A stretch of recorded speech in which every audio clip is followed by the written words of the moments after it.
And welcome back to the David67 Celtic News YouTube channel. Today's video is going to be a wee quick midweek roundup of Celtic news.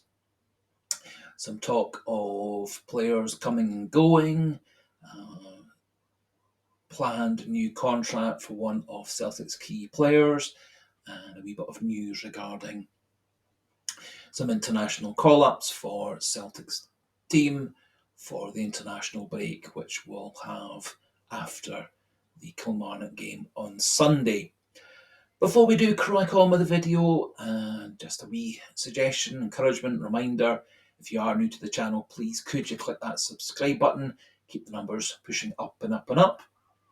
Even just one new subscriber per day makes me so happy. If you do like the video, please do click that like button, just gets the channel seen by more and more Celtic fans and football fans, and do pop your thoughts into the comment section regarding Celtic news currently, your thoughts looking ahead to the game on Sunday against Kilmarnock, and any other Celtic issues on your mind. Thought I would update you on where Celtic stand in the Champions League table after the Wednesday evening games. Celtic now lie 15th in the table. We're on 7 points with a 0 goal difference. So handily placed for that 9 to 24 bracket and a playoff position to get into the last 16 proper. Our upcoming opponents, we've got Bruges. They managed to beat Aston Villa 1-0 with a rather bizarre penalty kick. They are lying 22nd in the table with 6 points and a -3 goal difference. Then we'll have Dinamo Zagreb away. They're currently lying one position beneath us. 16th place, 7 points and a -2 goal difference, mostly due to the fact that they got absolutely destroyed by Bayern Munich in Game 1. However, much like Celtic have done coming back from the Borussia Dortmund 7-1, Zagreb have come back and managed to get themselves a couple of wins and a draw to go with that thumping defeat, which allows them to be currently just one position beneath us, and I think it is going to be quite a difficult fixture away from home, but I do think we've got the players and the ability and the mentality to get an away point against Zagreb. Maybe if we take our chances a wee bit better on the break, we might even sneak an away win. After Christmas and New Year, we'll then have 2 more fixtures to end the Champions League. We'll have Young Boys Bern. They're currently lying 34th, no points with 4 defeats and a -10 goal difference. And then our last game will be away from home against Aston Villa. Aston Villa currently lying 8th place on 9 points with a +5 goal difference. To be honest, I didn't think they played particularly well against Bruges. As I say, there was a bizarre penalty given away by Tyrone Mings, their centre-back, who handled the ball in the box, having got a wee bit mixed up between himself and the goalkeeper as to who was taking the bye kick. So Celtic very handily placed for reaching our first target of a playoff for the last 16 stage. So moving on, as it says in the title of the video, it's a tale of 3 left-backs. There is news regarding all 3 senior left-backs at the club: Alex Valle, Greg Taylor and Alesandro Barnaby. Starting with Alex Valle, in the last 24-48 hours, there have been news stories in the Catalonian national newspaper saying that Barcelona are looking at the possibility of bringing Alex Valle back from Celtic's loan spell in January rather than at the end of the season. They've been looking to upgrade at left back unsuccessfully, and the indications are that Barcelona are considering bringing Alex Valle back to Barcelona to install him as the number 2 choice left back. At Barcelona, this would mean they would have to pay Celtic quite considerable compensation for breaking the loan agreement. There has been a wee bit of pick-up of the story by Scottish football news journalists as well, and so it's yet still to be known just whether Valle is or isn't being recalled early by Barcelona. I think in terms of his development and in terms of Celtic's interest, it'd be best that he remains at Celtic for the rest of the season, and I think he is probably now Celtic's first choice left back, ahead of Greg Taylor. Talking of Greg Taylor, stories coming out of Celtic are that the negotiations between Celtic and Greg Taylor and his agent have kind of stalled. There are a lot of stories suggesting that Greg Taylor is actually keen to get away from Celtic. I think he feels that Celtic no longer see him as the number 1 left back at the club, and there are a lot of stories that he is wanting to move on and re-establish himself as a first choice left back. Even quite a few stories a few weeks ago that he was keen to move to Major League Soccer. Haven't seen any further confirmation of that. I do feel in the end that Celtic and Taylor and his agent are going to get around the table again and negotiate a 3 to 4 year extension, although I personally don't see Greg Taylor as Celtic's number 1 left back, as I don't think he's quite good enough in defensive terms at the highest level. I thought he was for the first half hour or so against Red Bull Leipzig on Tuesday, just a wee bit exposed. I think it is one of Celtic's weaker points is our left back position.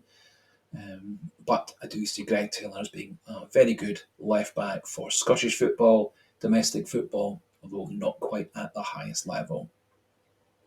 Third left back at Celtic is Alesandro Barnaby, who is currently on loan with Internacional in the Brazilian league. He's going to be on loan there until the end of December, and then in theory coming back to Celtic. However, there are a lot of stories saying that Internacional and Celtic are negotiating a permanent transfer for Bernabei. There are some stories that Celtic are asking for £8 million. I think that to me does sound like an overinflated price. Whether Internacional are willing to pay £8 million for Bernabei is another story. I think if Celtic could recoup the original transfer fee, which was around £4 million, I would be entirely happy to let Bernabei move on. To be fair to him, he's been very, very successful in the Brazilian league. He's played 20 games for them, 3 goals and 3 assists, and has very quickly become one of the key players in that team. And a club spokesman yesterday was confirming they are keen to sign Bernabei on a permanent deal. So watch this space as to whether that develops over the next few weeks as we approach the end of Bernabei's loan deal over there. And interesting stories also coming out of Celtic, that Celtic and Alice Johnston's agent are in final negotiations regarding a contract extension and increased package. Johnston's currently contract will run out in 2027, but Celtic are keen to sign him on an extended deal. One would expect that would be through to 2029, which would be a 5-year contract, which would take him to the age of 31. I think Alistair Johnston very quickly has become one of Celtic's key players. I see him as a potential captain of Celtic of the future. He has deputised a couple of times so far this season when McGregor and Carter Vickers haven't been on the pitch. And I, for one, am a massive admirer of Alesandro Johnston. Very keen to make a tackle, very keen to be that wee bit more aggressive, and very keen to stand up for himself and stand up for his teammates, and is a good defender, good moving into midfield, potentially a great player in the final third as well. He's scored 4 goals this season, been part of so many Celtic goals this season, including the third goal against Red Bull Leipzig from Tuesday. Does look like Celtic and Alesandro Johnston are very close to confirming that new deal, which one would expect would be through to 2029. One last bit of Celtic news update is not such good news. Marco Tilio, who is on loan with Melbourne City in the Australian League, he's had a very good start to the season over there. Some very high quality performances in the Australian League. However, unfortunately, in his last game, he has suffered a hamstring injury, damaging the actual hamstring tendon, which is a more significant injury, and he's thought to be out for at least 6 to 8 weeks, which would take him through past Christmas and New Year into January. And it is rather worrying that he has had so many similar leg injuries over the last 18 months, because it was a similar injury that stopped him from playing for Celtic in the pre-season last year, and it was a similar injury that curtailed his loan period with Melbourne at the start of 2024. As I was saying, he has gone back to Melbourne for a season-long loan, has been playing very well in Australia, been very much one of Melbourne's best players, but his injury curse has hit him yet again. He is a similar player to Nicholas Kuhn, who of course has had an excellent first half to this season. There are increasing stories that Nicholas Kuhn is attracting a lot of interest from European clubs and English Premier League clubs, and there are some stories that Crystal Palace are planning a January winter transfer bid for Nicholas Kuhn of around about £25 million. No real confirmation of that story, but it is starting to appear in several different articles and news sites that a number of big European teams and big European leagues are looking to transfer Nicholas Kuhn from Celtic to them. Kyogo has been recalled back to the Japanese squad, so he'll be jetting off with Daisen Maeda and Ryo Hatate. Hopefully Kyogo does get some game time. Hopefully Ryo Hatate gets some game time as well. Ryo Hatate's had a couple of trips back to Asia to sit in the stands and not even get onto the matchday squad bench, which has been, I'm sure, very, very frustrating for him and very, very frustrating for Celtic, as long trips to and from the Far East do take quite a toll on a player in terms of things like jet lag, etc. Also, Adam Ida and Liam Scales have been called up to the Ireland squad. Greg Taylor and Anthony Ralston have been called up to the Scotland squad, but James Forrest this time has missed out. And Arnie Engels will also be away with Belgium, and Sinisalo and Schmeichel will both be away with their countries as well. So to finish off, just a wee polite suggestion, reminder, encouragement. If you are new to the channel, not yet subscribed, please do click that subscriber button. Keep the numbers pushing up towards 1,100.